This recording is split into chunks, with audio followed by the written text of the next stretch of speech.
देख रहे हैं नेटवर्क 33 राजकुमार के साथ। दोस्तों, आज नेटवर्क 33 के इस वीडियो में दो कहानियां हैं। पहली कहानी रोनी जी ने शेयर की है और दूसरी कहानी दरसील जी ने, जो कि एक लोको पायलट है। तो दोस्तों, आप इन कहानियों को अंत तक देखना ना भूलें और अगर आपके पास भी ऐसी कोई कहानियां हैं तो हमारे साथ जरूर शेयर करें। हमारे इंस्टाग्राम आईडी पर, इंस्टाग्राम आईडी है network_33, जिसका लिंक नीचे डिस्क्रिप्शन बॉक्स में दिया गया है।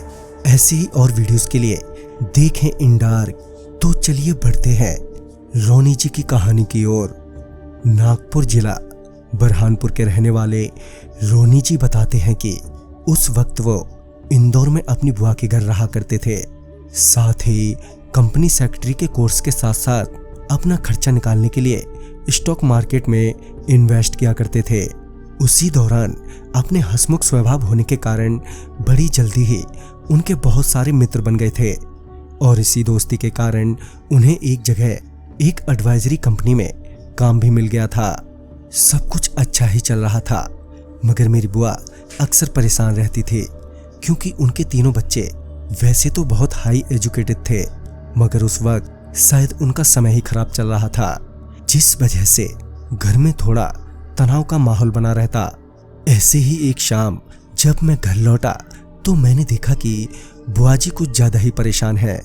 जब मैंने उनसे पूछा तो उन्होंने बताया कि किसी ने उनके बच्चों के ऊपर टोटका किया है, इसलिए उनकी कहीं जॉब नहीं लग पा रही है। वैसे तो मुझे इन सभी बातों पर विश्वास नहीं था, पर फिर भी बुआ को बुरा ना लगे ये सोचते हुए मैंने कहा, कोई तो उपाय होगा ना इसका। इस पर मेरी बुआ थोड़ा हिचकिचाते हुए बोली, हाँ एक उपाय तो है, मगर अगर तुम मेरी मदद करो तो। मैंने बिना कुछ ज्यादा सोचे ही बुआ जी को हाँ कह दिया। फिर उन्होंने टोटका तोड़ने की जो विधि बताई वो सुनकर मुझे बहुत ही अजीब लगा। दरअसल उन्होंने मुझे रोज रात को जाकर एक दिया सामने वाले पीपल के पास जलाने को कहा। साथ ही उससे पहले शमशान से एक लोटा पानी भी लाना था, जो कि उस पीपल की जड़ में चढ़ाना था। साथ ही ये भी ध्यान रखना था ऐसा जब मैं करूं तो कोई मुझे देख ना ले, नहीं तो वो विधि उल्टी भी पड़ सकती है। मेरा ये सब करने का मन तो नहीं था, मगर बुआ की खातिर मुझे करना पड़ा। पहली रात थोड़ा डर तो लगा, मगर सब कुछ ठीक से हो गया और देखते ही देखते 7 दिन पूरे हो गए। मगर 7वें दिन जब मैं पीपल के पेड़ की जड़ में शमशान का पानी डालकर घर वापस आ रहा था तो मुझे ऐसा लगा कि कोई मेरे साथ आ रहा है। जैसे ही मैं पीछे पलटा तो वहां कोई नहीं था। उसी रात मेरी नींद अचानक ही खुल गई तो मैंने देखा कि मेरे पांव के पास कोई बैठा हुआ है, मगर मैं बहुत ही नींद में था उस वक्त, इसलिए मुझे लगा शायद मेरा भ्रम होगा। और फिर अगले दिन से मानो मेरा बुरा वक्त शुरू हो गया था।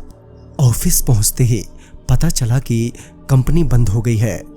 वहां से घर लौटा तो बुआ ने मेरे ऊपर चोरी का इल्जाम लगा दिया। अगले कई दिनों तक बहुत से इंटरव्यूज दिए, पर कहीं भी कोई बात नहीं बनी। और तो और ऊपर से बुआ का रवैया भी अब पहले जैसा नहीं रहा था। वो बात बात पर ताना मारने लगी थी और आखिरकार रोज के ताने से तंग आकर मैंने बुआ का घर छोड़ दिया। मेरे एक दोस्त ने मुझे एक जगह पीजी पर रख दिया। वहां पर सब ठीक था, बस वहां सिर्फ मेरे उस दोस्त के अलावा कोई और अलाउ नहीं था। महीने बीत गए और अभी भी मेरी नौकरी नहीं लगी थी और मेरा स्टॉक मार्केट में भी काफी नुकसान हो चुका था। मुझे समझ नहीं आ रहा था कि आखिर अचानक से सब कुछ इतना कैसे बदल गया भला। फिर मेरा शक बुआ जी के टोटके पर गया और मैंने अपने एक दोस्त को ये सारी बात बताई। तभी उसने मुझे किसी पंडित जी का नंबर दिया और बोला, कल मिलाना इनसे, शायद कुछ हो जाए। अगले दिन मैं उस पंडित जी से मिला। मैं उन पंडित जी से मिल ही रहा था कि माँ का फोन आया। वो डांटते हुए पूछ रही थी, अरे कौन थी वो लड़की जिसने तेरा फोन पिक किया था और बोली कि तू अभी नहा रहा है? इस पर मैं चौंकते हुए बोला, क्या माँ, किस लड़की की बात कर रही हो तुम? कोई भी लड़की तो नहीं है, आपको कोई गलतफहमी हो गई होगी। मुझे थोड़ा काम है, बाद में बात करता हूँ। ये बोलकर मैंने फोन काट दिया। पंडित जी से जब मिला तो उन्होंने बताया कि मेरी बुआ ने मेरे ऊपर टोटका किया है, जिसकी वजह से ये सारी दिक्कतें हो रही हैं। साथ ही इसके समाधान के लिए अगले दिन आने के लिए भी कहा। मैं घर लौट आया और मैं अभी भी परेशान ही था। अगली सुबह मेरे दोस्त का फोन आया और उसने भी यही कहा कि वो लड़की कौन थी जिसने रात में फोन उठाया था, और बोली कि तुम सो रहे हो, अभी कल फोन करना। मैं ये सुनकर हैरान हो गया। मैंने कॉल लॉग में देखा तो सच में रात के 11:30 बजे के करीब मेरे दोस्त ने फोन किया था और कॉल पिक भी हुआ था, मगर मैं तो उस वक्त सो रहा था। फिर किसने फोन पिक किया? मैं अब थोड़ा घबराने लगा था। मैं तुरंत ही पंडित जी के घर के लिए निकला। वहां उन्होंने सारी तैयारी पहले से ही कर रखी थी। विधि संपन्न होने के बाद पंडित जी ने कहा, अब टोटका का असर खत्म हो गया है और कुछ ही दिनों में सब कुछ पहले जैसा हो जाएगा। फिर मैं वहां से निकला और रास्ते में मेरा बहुत बुरा एक्सीडेंट हो गया, जिसमें मेरी एक आंख खराब हो गई।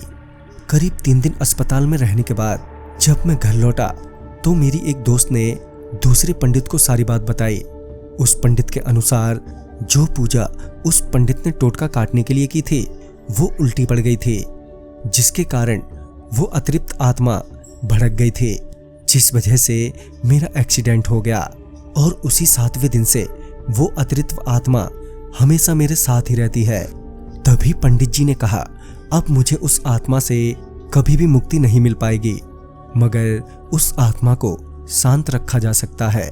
और तब से अब तक मैं उसी आत्मा के साथ जी रहा हूँ। उसके पास होने का एहसास मुझे अक्सर होता है, मगर अब उतना परेशान नहीं हूँ और अपनी जिंदगी में धीरे धीरे ट्रैक पर वापस लौट रहा हूँ। मगर मुझे इन सभी बातों का हमेशा दुख रहेगा कि बुआ की जलन के कारण मुझे जिंदगी भर एक ही आंख से देखना पड़ेगा। तो दोस्तों, ये तो थी रोनी जी की आग भी थी।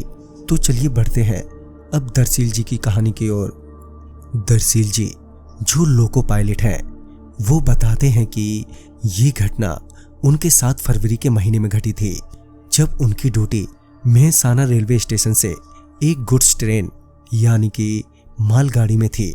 रात के 2 बजे वो मेहसाना रेलवे स्टेशन से निकले।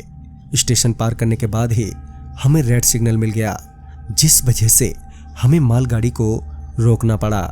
तभी मैंने सोचा क्यों ना लगे हाथ डिब्बों की भी जांच कर ली जाए, कहीं आगे कोई खराबी ना आ जाए। तो मैं डिब्बों की जांच करने के लिए ट्रेन से नीचे उतर गया। मैं नीचे उतरकर बोगियों को चेक कर ही रहा था कि मुझे किसी ने आवाज दी। आवाज सुनते ही मैंने आसपास देखा, मगर बहुत सारी झाड़ियां और पेड़ होने के कारण कोई दिखाई नहीं दे रहा था। मैंने आवाज देते हुए कहा, कौन है भाई? इस पर फिर सिर्फ आवाज आई, इस ओर। मुझे लगा शायद कोई परेशानी में है। मैं अंदाजा लगाता हुआ उस आवाज की ओर बढ़ा।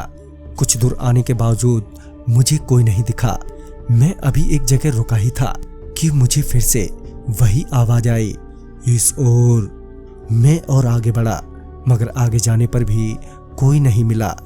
तभी मैं समझ गया कि कुछ तो गड़बड़ है यहाँ पर। मैं वापस मुड़ने ही वाला था कि मुझे सामने की झाड़ियों में कुछ हलचल नजर आई। मुझे लगा शायद वहीं कोई है और मैं उन झाड़ियों की ओर बढ़ गया। जब मैं वहां पहुंचा तो पाया कि वहां एक जंगली जानवर किसी इंसानी शरीर को खा रहा है। मैं वो देखकर एकदम से डर गया। आसपास बहुत सारे कंकाल पड़े हुए थे और तो और बहुत ही गंदी बदबू भी आ रही थी। वो बदबू इतनी खराब थी कि मुझे वहीं उल्टी आ गई। मैं उल्टी कर ही रहा था, तभी किसी ने मेरे कंधे पर हाथ रख दिया। मैंने जब कंधे की ओर देखा तो पाया कि मेरे कंधे पर जो हाथ रखा है वो बहुत ही जला हुआ है। अब मेरी हिम्मत नहीं हो पा रही थी कि मैं उसका सामना करूं। मैं बिना देरी किए वहां से भागा, मगर अंधेरा होने के कारण मैं भागते हुए वहीं पर गिर पड़ा। मैं उठकर बस ट्रेन के करीब पहुंचा ही था कि एकदम से फिर से नीचे गिर गया। मैं उठ ही रहा था कि मेरा पीछे से किसी ने एक पांव पकड़ लिया और पीछे खींचते हुए वापस ले जाने लगा। मैं पूरी कोशिश कर रहा था अपना पांव छुटाने की, मगर छुटा ही नहीं पा रहा था।